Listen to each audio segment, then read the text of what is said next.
Alright, today I'll give this video explaining how to complete the Pulse Lab on your own. This is a way for us to continue practicing our scientific method skills and what we have learned so far in the scientific method. We're going to put it into practice now. And we're going to do that by completing this Pulse Lab. So first step is you're going to have to be able to find the pulse. To find your pulse, there's a couple places you can find it. In the picture, you can see on the slide on your wrist, you can find your pulse. Also on the side of your neck, you can feel your pulse there as well. If you're having a hard time, you can watch this YouTube video I posted here to help you find your pulse. So that is one thing you're going to need for this activity, and you're also going to need like a stopwatch. So you either need a clock to count the second hands or some kind of timer on your Chromebook. Alright, so let's get started.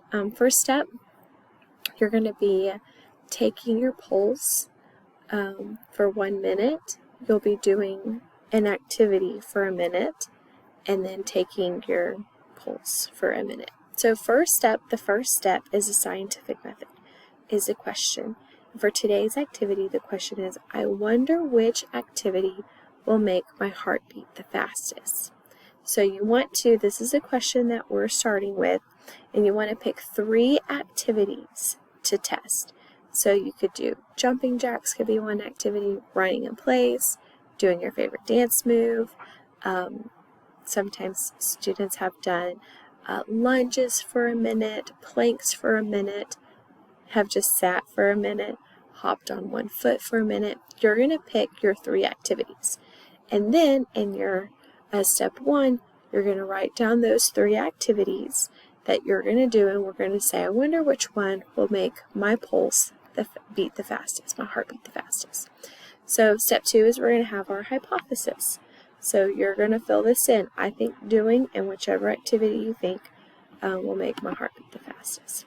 Step 3, we're ready for our procedure, our experiment. Now we're ready to test it. And so with a watch, you're going to complete the activity for 1 minute.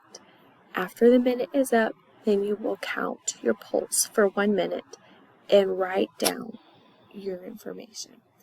Now you're ready to do your next activity. You'll do the next activity for 1 minute, okay? Just do that activity for 1 minute. After the minute is complete, check your pulse for 1 minute, write down your data. And then a third activity. You'll complete the activity for 1 minute, and then check your pulse for 1 minute, and write down your data for how it was your pulse for that minute, okay? When you've done all 3 activities one time and calculated your counted your heart rate for each activity, that is 1 trial. Remember, in science, we want to do at least 3 trials to help it be as accurate and valid as possible. So for us, we'll do it 3 times. So you'll do all 3 a second time, and then all 3 a third time, each time recording the pulse. Okay? Step 4, we're ready to help analyze our results. And to help analyze our results, we need to graph what we got. So down here it says no data because I don't have your data to make a graph. You'll input your own, you'll create your own graph there with your data. Now we're going to analyze it. Was your hypothesis correct or incorrect?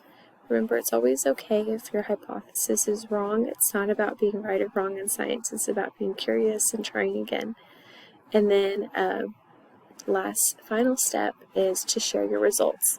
So we want to go back to Canvas, submit it, or if you're saving it on your USB, you can save it on your USB and share your results with me. Alright, best of luck. Let's put that scientific method to practice.